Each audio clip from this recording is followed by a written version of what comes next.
Kesempatan kerja dan pengangguran menjadi isu yang selalu menjadi perhatian pemerintah Prabowo Subianto dan juga menjadi harapan banyak masyarakat.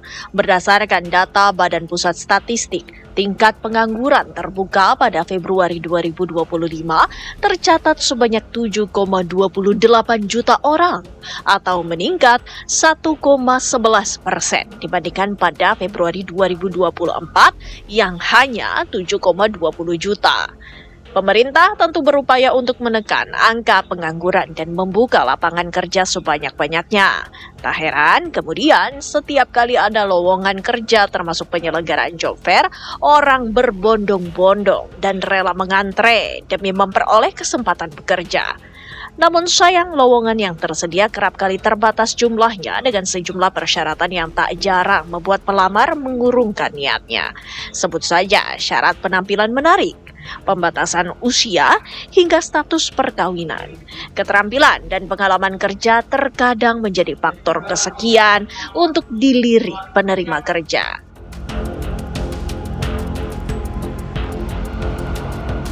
Untuk itu, Kementerian Tenaga Kerja menegaskan akan membuat surat edaran bagi perusahaan untuk menghapus persyaratan yang dianggap memberatkan pelamar di luar syarat keterampilan dan pengalaman yang mutlak harus dimiliki.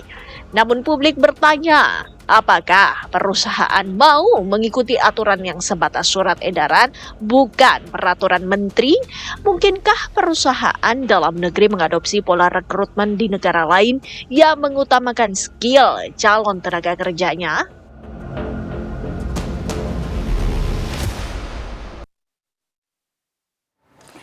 Ya pemirsa, itu yang menjadi pertanyaan sebenarnya, mengapa kemudian sulitnya anak bangsa mencari pekerjaan di negeri sendiri dengan syarat usia yang menjadi salah satu hal yang menjadi salah satu syarat utama lah, bisa kita katakan seperti itu. Berbeda dengan beberapa negara di luar sana, anak bangsa justru mudah mencari pekerjaan di negeri orang. Ini Kementerian Ketenagakerjaan kemudian membuat surat edaran yang kemudian nanti akan disebarkan kepada para pengusaha untuk bisa meminimalisir syarat ini di luar kemampuan dan juga pengalaman kerja tentunya. Tapi bagaimana respon para pengusaha? Mampukah kemudian mereka mentaati aturan sekedar surat edaran di luar peraturan menteri secara resmi? Kita coba akan bahasnya bersama dengan sejumlah narasumber kami. Sudah hadir di studio bersama dengan kami ada Ibu Wustari Mangunjaya, pengamat tenaga kerja dari Universitas Bhayangkara. Selamat malam, Bu Wustari. Terima kasih. Terima kasih sudah hadir, Ibu. Ya, terima kasih. Kita juga ingin hadirkan pula dan sapa ada Ketua Hubungan Antar Lembaga Apindo, ada Pak Sarman Simanjorang. Selamat malam, Pak Sarman.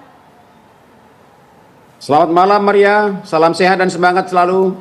Salam sehat, terima kasih atas waktu Anda di tengah kesibukan dengan berbagai acara APKASI di Minahasa. Terima kasih Pak Sarman. Dan juga nampaknya sudah tersambung bersama kami langsung. Ini ada Wakil Menteri Ketenagakerjaan, ada Pak Immanuel Ebenezer. Selamat malam Pak Wamen, terima kasih sedang perjalanan ke studio nampaknya nih. Iya, selamat malam. Kita OTW studio, macet Jakarta. Makin ramai ini kalau ada Pak Wamen di sini. Kami tunggu Pak Wamen ya. Karena begini Pak Wamen, kalau kita lihat ini salah satu ide yang kita sambut baik, cukup positif pula kemudian di mata para pelamar kerja saat ini. Tapi kemudian muncul pertanyaan Bapak, mengapa kemudian kebijakan atau aturan ini dibuat melalui surat edaran? Itu pertanyaan awal, Pak Wamen, silakan. Oke, terima kasih. Kalau kita bikin permen kan masih lama, harus ini A, B, C, D, F, G dan sebagainya, harus ada sinkronisasi dan sebagainya. Nah, untuk menuju ke sana, kita langsung bikin aja yang namanya surat edaran. Artinya ketika untuk membuat peraturan menteri atau permennya itu tidak terlalu susah lagi. Sama halnya kemarin soal yang SE penanti jasa. Nah, itu kan ujung-ujungnya nanti menjadi peraturan menteri. Itu kita doakan aja semua ini kan niat cepat kita ya dalam melihat persoalan-persoalan di bawah.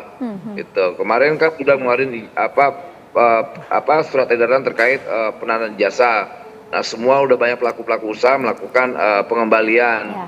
Nah, hari ini juga kita besok, mudah-mudahan dalam minggu ini ya, surat edaran itu keluar agar ada kepastian buat para pencari kerja. Karena banyak anak-anak muda atau ibu-ibu muda yang umur 35, 36, 37 mereka punya skill, akhirnya terbentur untuk mencari kerja, ada syarat-syarat itu. Yang akhirnya menurut kami itu salah satu pemberi kontribusi angka pengangguran dan juga angka kemiskinan. Iya. Nah, dalam hal ini negara harus hadir lah ya, karena kan kita tidak mau melihat PAK-ansi gitu persoalan ini. Ternyata banyak ya persoalan yang kesal, umur lah, lantas syarat good looking lah, syarat belum menikah lah, kemudian syarat tinggi badan, apa dia relevansinya dengan dunia kerjanya. Nah, untuk itu kita mengambil sebuah sikap terkait persyaratan pencari kerja ini, dan saya yakin lah pelaku usaha pasti mendukung, kan kita juga sedang melindungi para industri dan juga pelaku usaha. Oke, gitu. Pak Wamen, terima kasih banyak gerak cepatnya Pak Wamen dan juga Kementerian Ketenagakerjaan dengan hal ini. Tapi begini Pak, Anda kalau kemudian melihat di lapangan, memang seperti apa sih? Apakah ini menjadi benturan besar bagi para pelamar kerja kita saat ini? Apa yang kemudian dilakukan oleh para pengusaha dengan syarat-syarat mereka yang ketat, Pak Wamen? Salah satu benturannya akhirnya itu mempunyai dampak angka pengangguran. 7,4 juta angka pengangguran kita. Gitu loh. Akhirnya mereka yang udah lay off mau nyari kerja ya udah hilang harapan. Karena ada aturan-aturan yang sebetulnya malah menambah angka kemiskinan dan menambah angka pengangguran. Nah, untuk itu nanti kita juga setelah buat esai kita akan kumpulkan HRD kumpul agar aturannya harus ditaati.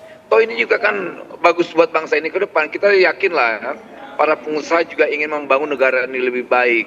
Nah, salah satu syaratnya ya mari sama-sama kita mengurangi angka pengangguran juga angka kemiskinan. Biar ke depan Indonesia itu lebih maju. Karena kan Pak Presiden jelas sikapnya ya, selain berpihak kepada pengusaha, beliau juga berpihak terhadap para buruh dan pekerja dan rakyat secara keseluruhan. Kalau Anda tadi sampaikan bahwa para pengusaha juga tentunya ingin berkontribusi bagi negara, salah satunya lewat ini. Langsung saja kalau gitu mumpung ada pengusahanya kok yang tersambung bersama kami, kita tanya Pak Sarman. Bagaimana responnya dengan surat edaran ini? Jangan persulit para pelamar kerja. Pak Wamen.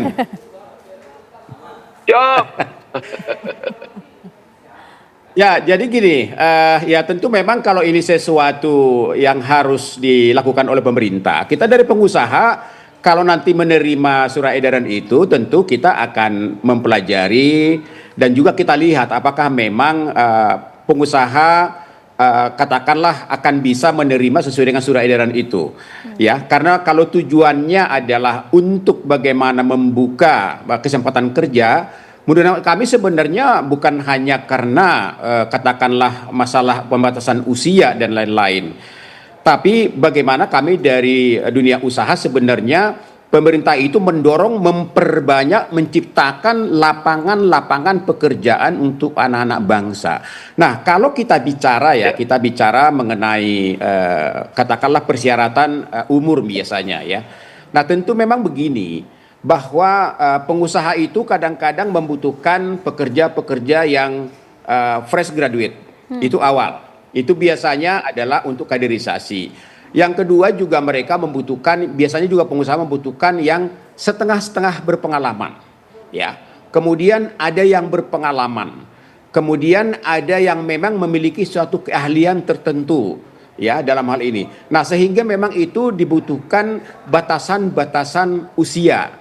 Ya, katakanlah batasan usia yang memiliki produktivitas yang baik dalam hal ini, karena tidak semua katakanlah pekerjaan-pekerjaan itu bisa dilakukan oleh semua umur dalam hal ini. Katakanlah contoh misalnya tadi Maria menyatakan bahwa umurnya sekian, kemudian juga berpenampilan menarik. Nah, itu pasti perusahaan-perusahaan yang berkaitan dengan fashion, berkaitan dengan kecantikan, kan gitu ya biasanya. Tapi kalau hal-hal yang katakanlah memiliki suatu kebutuhan untuk karyawan-karyawan administrasi biasanya, kemudian juga pelayan publik biasanya, saya rasa itu agak bebas umurnya dalam hal ini. Nah, sehingga memang kami melihat bahwa apakah memang surat edaran ini sangat-sangat urgent dikeluarkan hanya untuk bagaimana memberikan kesempatan.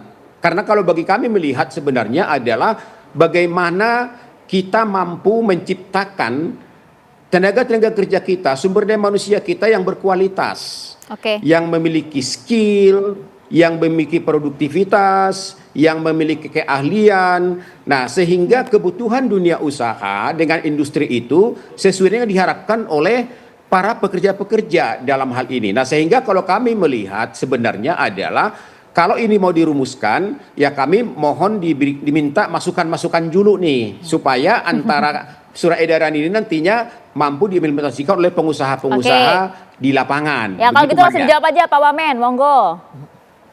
Ya, soal itu saya yakin apa yang menjadi regulasi ini pasti itu tidak memberatkan para pelaku usaha dan juga pengusaha. Tadi skill itu menjadi standar, kompetensi dan sebagainya.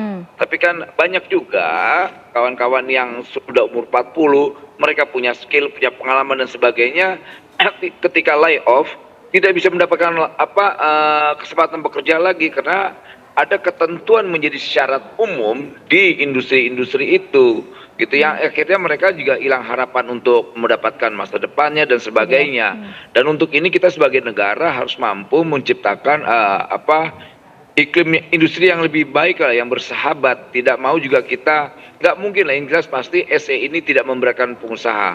Tadi standarnya udah pasti itu ya, kompetensi, skill dan sebagainya. Nah kita bahkan lebih naikin lagi, harus memiliki integritas. Gitu loh, itu yang paling penting. Jangan sampai nanti kita hanya ngebuka doang tapi tidak punya standar tadi. Skill itu wajib, karena kan kadang-kadang kebutuhan industri itu kan basisnya ada yang skill, kompetensi dan sebagainya, tapi kalau tidak dibarengi dengan integritas kan hancur juga. Jadi itu menjadi ketentuan dasar kita nanti dalam membuat SE ini, Pak.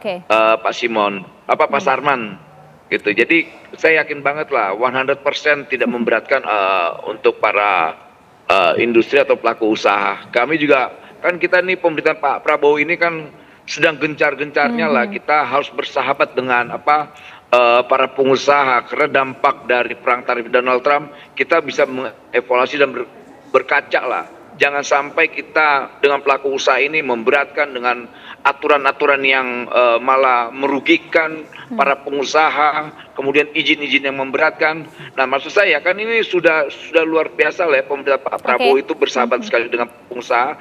Dia juga tidak mau, jangan sampai mentang-mentang kita bersahabat dengan pengusaha, tapi pengusaha juga tidak mau berkolaborasi dengan pemerintah terkait misalnya para pencari kerja gitu loh. Pak Wamen. Jadi ya saya yakin sekali lah ini yang tidak begitu mendapat resistensi.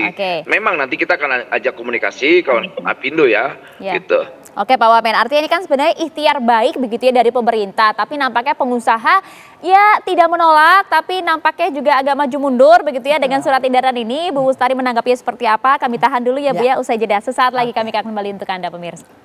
Ya pemirsa, kita sebenarnya ingin tahu ya, apakah kemudian inisiatif yang kemudian diajukan oleh pemerintah saat ini, dalam hari ini adalah Kementerian Ketenagakerjaan terkait dengan syarat bagi para pelamar kerja agar tidak dipersulit selama ini, yang faktanya nampaknya ditemukan begitu. Tapi kita ingin tanya dulu kepada masyarakat nih Bu ya, sudah ada rekan kami yang akan kemudian mewawancari sejumlah anak muda, para pelamar kerja, begitu ya, responnya seperti apa. Tapi sebelum ke mereka, kayaknya ke Bu Ustari dulu Bu, karena begini Bu, kalau Ibu melihat ya Bu ya seperti ini, respon Ibu seperti apa sih? Apakah ini kemudian sudah tepat surat edaran yang pasti akan dipatuhi oleh para pengusaha, atau justru nampaknya bisa jadi kucing-kucingan nanti para pengusaha? Oke, satu dulu ya, pendapat saya tentang apa yang disampaikan oleh Kementerian Tenaga Kerja.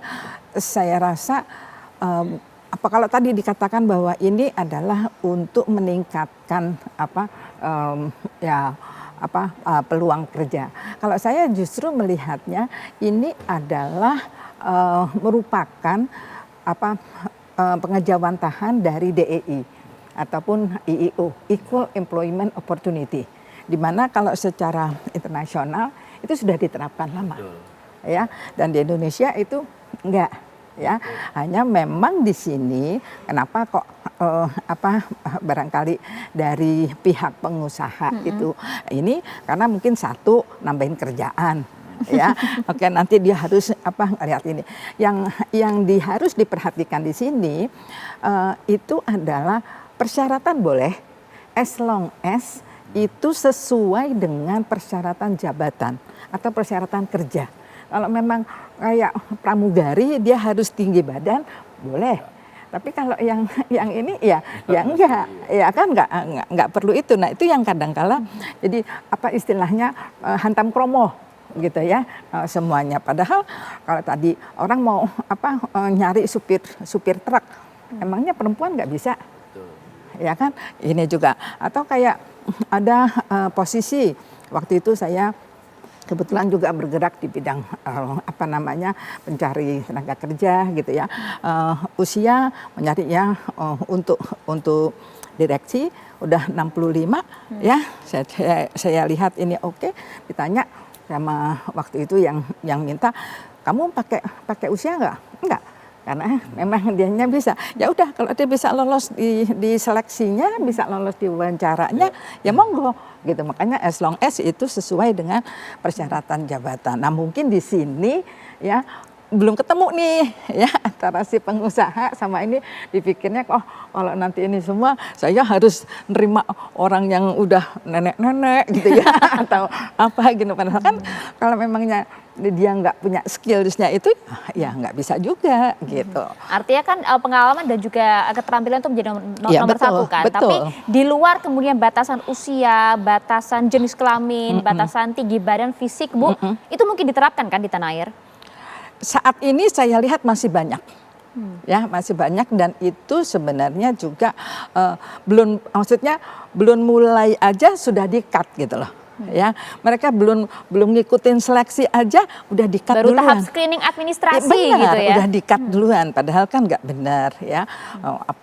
Memang sih ada yang apa istilahnya gini, Bu, memang sih di situnya nanti nggak ditulisin, tapi nanti apa HR-nya ini. Nah itu oke lah. Nah ini menarik, ini yang saya tanyakan tadi, kucing-kucingan di belakang itu, Nah, jangan sampai betul. kemudian di depan iya gitu ya, tapi Iya. di belakang lain hal Pak Wamen. Dijawabnya sesaat lagi Pak, karena ini kita coba ingin hadirkan dulu respon masyarakat. Iya. Seperti apa terkait dengan surat edaran ini, ada rekan kami Atika Harahap yang akan bertanya kepada sejumlah warga di sana. Atika.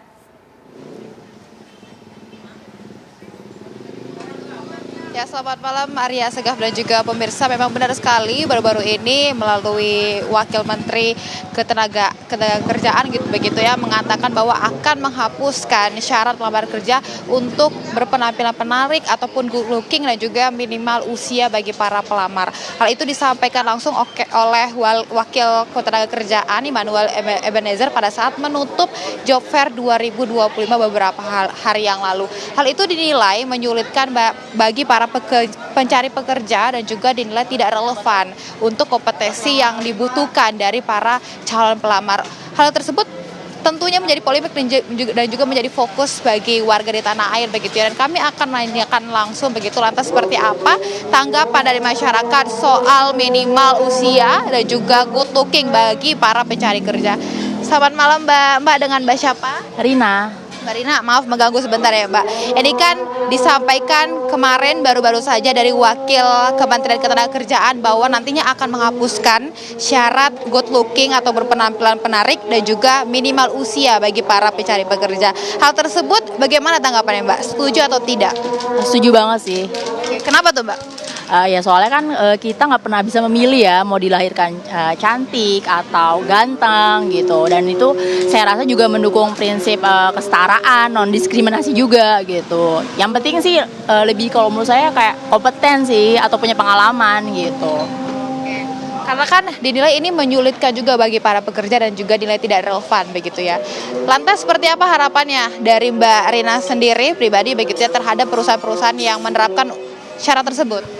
Ya pengennya sih perusahaan-perusahaan itu harusnya lebih menekankan pada kompetensi ya dan pengalaman orang-orang gitu ketimbang mungkin good looking mungkin atau usia juga gitu, karena banyak juga kan yang di PHK gitu, kasihan kan kalau misalkan memang harus usia muda aja gitu yang mudah dapat kerja kayak gitu. Respon Mbak atas pernyataan dari Wakil Ketenagakerjaan kemarin bagaimana nih Mbak? Karena kan sampai sekarang nih kita belum tahu kelanjutannya seperti apa.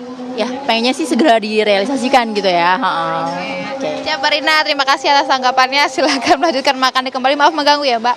Itu tadi Mbak Ria Segaf dan juga pemirsa, salah satu tanggapan dari warga soal akan dihapuskannya minimal usia bagi para pekerja dan juga good looking bagi para pekerja. Dikatakan bahwa ia setuju begitu, karena kan ini menyulitkan bagi para pekerja dan juga tidak relevan untuk kompetensi yang dibutuhkan. Kami akan menanyakan lagi Maria dan juga pemirsa salah satu warga terhadap tanggapannya terhadap penghapusan tersebut. Selamat malam Mbak. Mbak dengan Mbak siapa?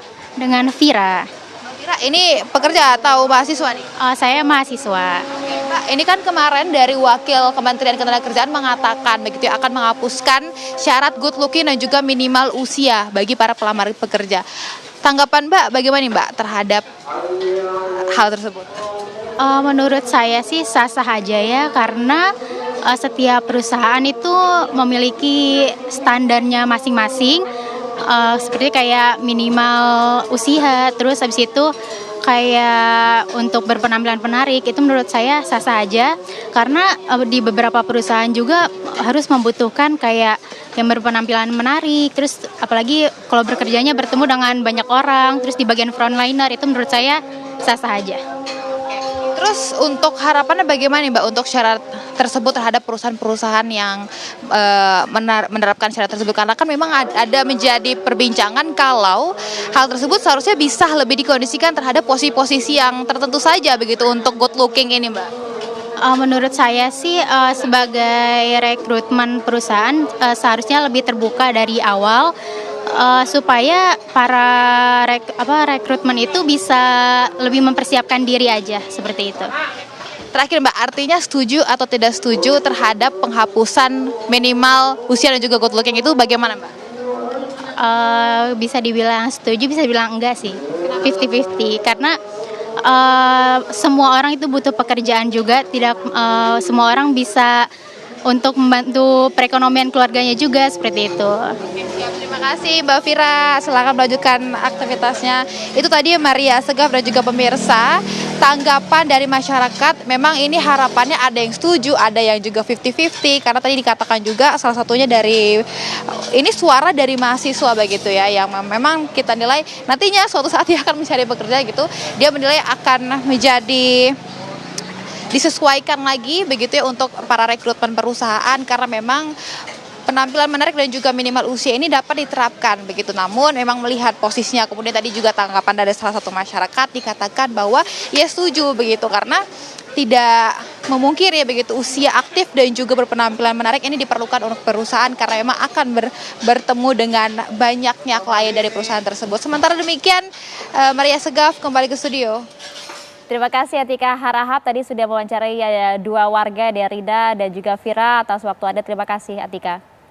Tadi dua warga Pak Wamen, ada Rina dan juga Vira yang sepakat segera dong kemudian diberlakukan gitu ya. Tapi pertanyaannya begini Pak Wamen, bagaimana kemudian nanti Anda begitu ya dan juga kawan-kawan di Kementerian Ketenagakerjaan menjamin betul bahwa para pengusaha ini patuh betul terhadap surat edaran ini, karena kan namanya juga surat edaran ya Pak, nampaknya belum akan ada sanksi di sana. Kita sudah lihatlah dengan kemarin yang terjadi surat edaran terhadap penahanan ijazah gitu ya, banyak yang nggak patuh, harus datengin dulu sama Pak Wamen tuh baru kemudian dipatuhi. Gimana Pak Wamen? Enggak, soal yang SE penahanan ijazah berdampaknya luar biasa. Banyak pelaku usaha dan pengusaha-pengusaha atau industri sudah mengembalikan ijazah. Gitu. Artinya gini, negara ini benar-benar harus ada kemauan dan hadir, yang paling penting itu. Selama ini kan kosong, regulasi itu kosong, nggak ada sama sekali, gitu loh. Akhirnya apa? Itu menjadi praktek kejahatan yang dilakukan oleh para pelaku usaha. Dan kedua, kenapa pentingnya kita mengeluarkan SE ini? Kalau kita pakai permen itu terlalu lama, panjang sekali. Harus A, B, C, D, bilang tak usah. Bikin SE-nya dulu, kemudian nanti kita bikin permennya, peraturan menterinya. Kalau surat edaran nggak ada sanksinya Pak Wamen? Ya nggak, makanya kan awal dulu, artinya negara hadir dulu lah. Gitu. Ini kan menuju ke sana nanti permen ini. Menuju ke peraturan menteri. Gitu. Baru nanti kita ajak para pelaku usaha untuk merumuskannya, gitu loh. Jadi tak usah pakai lagi nanti ribet-ribet lah, misalnya kayak good looking. Kan kita bukan mencari pelaku usaha yang mencari tenaga kerjanya khusus untuk prostitusi. Kalau prostitusi ya dia butuh tuh wajahnya cantik dan ganteng.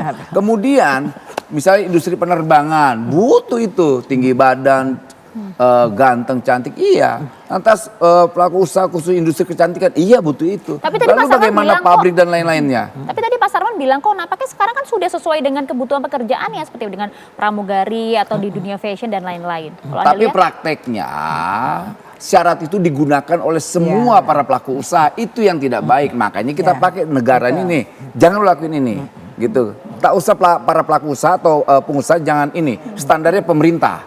Jadi bukan standarnya nanti pelaku usaha, tapi standarnya pemerintah atau negara, gitu.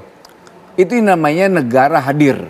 Negara sifatnya memaksa lewat regulasi. Itu. jadi ini Anda cek langsung di lapangan nampaknya semua pengusaha dalam semua sektor bidang begitu menggunakan syarat yang sama ya. Iya, standarnya Pak? ini. Standarnya Dia sama. standarnya gini, skill, integritas, jujur. Kemudian ada kemauan Oke. untuk bekerja. Tapi faktanya saat ini di lapangan tidak begitu ya. Pak Sarman harus menjawabnya usai jeda. Sesaat lagi Pak Sarman tetap bersama kami di Apa Kabar Indonesia Malam. Ya, karena ini cukup penting sekali seperti tadi kalau kita dengar suara-suara masyarakat, ada Rina dan juga ada Vira menyatakan ini mempersulit mereka selama ini syarat ini negara justru memang harus hadir dan juga para pengusaha juga harus kooperatif. Karena faktanya kami hadirkan data untuk Anda pemirsa, ini ada data pengangguran dari tahun 2020 hingga tahun 2025. Kita lihat bersama sejak tahun Februari 2020 angkanya di sekitar hampir menyentuh 7 juta, kemudian meningkat drastis tajam sekali pada 2021 hingga hampir 9 juta, totalnya 8,75 juta. Kemudian memang sempat menurun 2022 hingga 2024, tapi faktanya lagi ini baru memasuki bulan Mei Pak Wamen, di tahun 2025 ini sudah meningkat 7,28 juta. Betul sekali seperti Anda sampaikan, negara harus hadir begitu ya. Tapi tadi Anda sampaikan Pak, tidak mudah kan menghadapi para pengusaha saat ini Pak? Ya, karena selama ini wajah negara diisi oleh para pengusaha. Ya akhirnya mereka bikin regulasi ya sesuai keinginan mereka. Nah hari ini tidak. Negara ya dengan wajah negara hari Anda ini. juga sudah sempat menjumpai beberapa pengusaha dengan Iya. kasus-kasus kemarin. Nampaknya kami juga lihat mereka kok nampaknya nggak mempan ya. Padahal ini wakil menteri yang Iya. datang loh. Ya, karena itu wajah negara emang tidak ada. Nggak ada. Kenapa, Nggak Pak? ada. Kenapa? Kenapa Pak nggak Ya ada? karena negara wajahnya sangat koruptif. Wow. Wajah negara itu sangat koruptif. Jadi mereka melihat negara atau birokrat ketika ada persoalan kasih duit aja udah. Kasih duit, my God. sogok. Nah di eranya presiden kita Pak Prabowo Gibran, budaya itu harus kita habisin. Kenapa? Kita mau punya semangat membangun Indonesia lebih baik. Itu dia Makanya loh. kita ajak semua pengusaha, buruh, siapapun lah ya, untuk sama-sama membangun negara ini. Pengusaha ada masalah apa? Pak, kami ada persoalan izin, regulasi yang memberatkan kami. Ya sudah, kita tarik semua tuh. Kemudian apa lagi? Nih ormas-ormas berwajah preman, kita berantas. Nah, ada dong kompensasi untuk negara. Apa pertama selain pajak apa? Sejahterakan dong buruhnya. Lantas kita buat lagi regulasi yang bersahabat juga. Jangan dipersulit lagi dong nyari untuk para pekerja ini dengan syarat-syarat yang aneh-aneh itu. Itu dia. Gitu. Langsung Jadi kan dihukum. ini nggak susah kan. Nah itu bisa kita lakukan selama kita tidak punya motivasi meres, minta duit, minta saham. Waduh, sampai Gitu di sini loh. dulu nih Pak Wamen. Betul tidak para pengusaha kayak gini wajahnya meres, minta saham Loh, dan kemarin lain-lain? aja lah pengusaha. Pak Sarman dulu kita kasih berikan Pengusaha itu kesempatan. berwajah preman, minta jatah 5 triliun. Itu Iya, pengusaha, iya, itu nggak benar. bohong. Oke. Itu fakta. Ya. Pak Sarman, monggo silahkan. Pak Sarman. Mohon audionya boleh dinyalakan Pak Sarman? Boleh diulangi Oke. lagi? Silakan Ya, Pak Sarman. mudah-mudahan apa yang disampaikan Pak Wamen tidak seperti itulah wajah pengusaha Indonesia. Ya, mudah-mudahan. Jadi begini, dunia usaha itu atau pengusaha pasti memerlukan berbagai kebutuhan tenaga kerja. Artinya gini, setiap perusahaan itu pasti berbeda-beda kebutuhannya. Karena memang kita lihat bahwa sektor usaha ini kan banyak sekali. Industri aja ragamnya banyak, jasa ragamnya banyak dalam hal ini. Nah, sehingga memang kalau ini nanti mau diatur, tentu memang ini harus melibatkan pelaku usaha supaya nanti tujuannya betul-betul mampu memberikan kesempatan lebih luas kepada pencari pekerja, bukan malah mempersempit dalam hal ini. Nah, ini diatur. Ya katakanlah misalnya sektor-sektor jasa, sektor-sektor industri, memang yang mereka memerlukan katakanlah dari tinggi badan memang mereka butuh, dari wajah memang mereka butuh, ya. Ya itu harus diatur betul supaya nanti malah mereka tidak katakanlah tidak malah mempersempit ruang kesempatan itu. Itu satu. Kemudian yang kedua, Maria, ini sebenarnya udah pernah digugat juga oleh pekerja dan bulan awal Januari kemarin itu udah ditolak oleh MK bahwa pembatasan dari sisi usia tidak bisa secara mutlak dilarang dan sebaliknya tidak pula secara mutlak diperbolehkan, melainkan harus didasarkan pada kebutuhan spesifik jenis pekerjaannya. Ini keputusan daripada MK dalam hal ini. Artinya memang bahwa harus disesuaikan dengan kebutuhan masing-masing dunia usaha. Ya, karena misalnya gini Maria, jangankan swasta, kita untuk melamar ASN aja itu ada batas usianya. Ya, minimal usia 18 sampai 35 tahun misalnya. Itu ada batas usianya loh, itu melamar ASN. Mau jadi TNI Polri itu juga ada batas usianya. Bahkan untuk jadi pemilu, ikut menjadi peserta pemilu ada batas usianya. Jadi maksud saya, kalau ini mau diatur, tentu kita ingin supaya aturan Permenaker ini nanti produktif.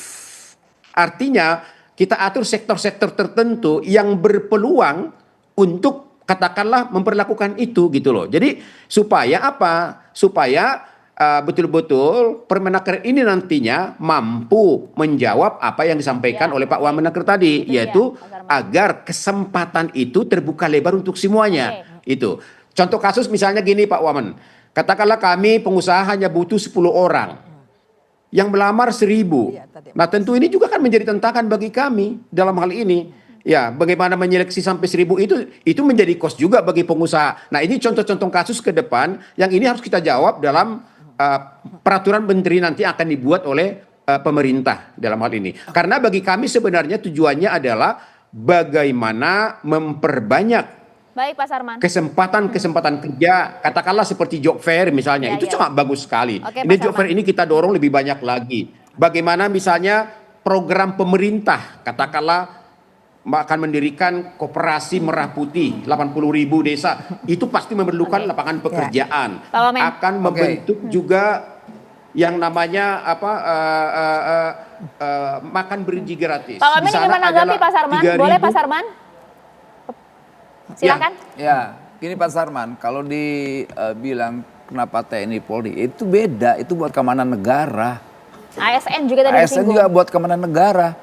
Loh, negara ini harus ada yang ngejalanin republik ini ya. ASN itu para birokrat itu dan TNI yang ngejaganya, keamanan polisi. Ya kan mereka harus kekurusan, nggak bisa tidak. Tapi gugatan kan ditolak oleh MK. Bagaimana? Nah makanya kita mau gugat lagi nanti. Kita harus menjelaskan makanya.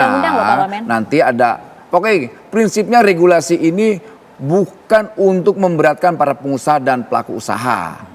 Kita ingin membangun bangsa ini, negara ini ke depan lebih baik. Harus pahamin angka miskin ekstrim kita itu ada 24 juta. Angka pengangguran kita 7,2 sekian. Loh, lalu ini tanggung jawab siapa? Ya sama-sama. Kita sebagai warga negara, ada pelaku usaha, ayo dong sama-sama. Kita terima ini. Kan tidak ada yang diganggu gitu dengan regulasi ini. Makanya kita berharap nanti para pelaku usaha kan ngeluh soal izin Pak. Izin kita permudah. Ngeluh soal apa lagi?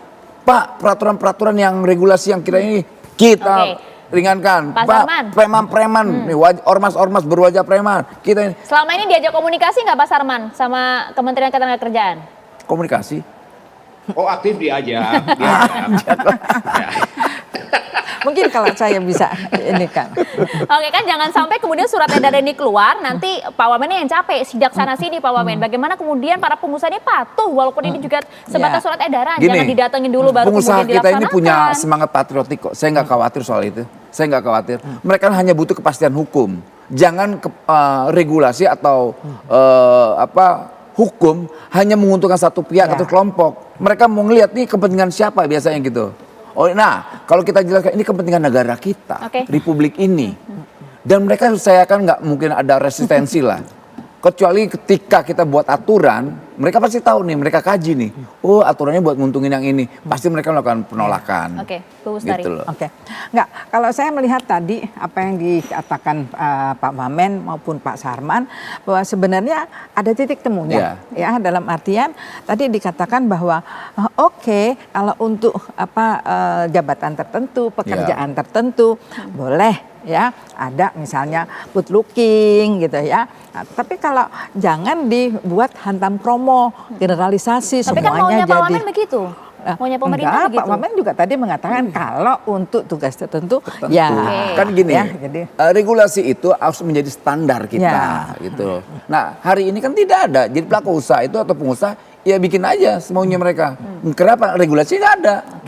Ada standarnya nanti ya Bu ya? Ya, harus. Jadi menurut saya sih dengan ada kita berbicara seperti ini, ya kan, berdiskusi, oke maunya gimana sih, ya, supaya juga tidak memberatkan bahwa yang namanya pramugari kok pendek-pendek, kan nggak mungkin gitu ya. Nah, hal-hal yang kayak gitu juga bisa disampaikan. Terkait dengan aturan undang-undang tadi? Bagaimana? Terkait dengan undang-undang tadi? Ya, yang terkait dengan tadi undang-undang sebenarnya kan kita juga udah harus mengikuti DEI. Ya, tadi masalah ya adanya diversity, keragaman, ya semuanya kita bisa terima.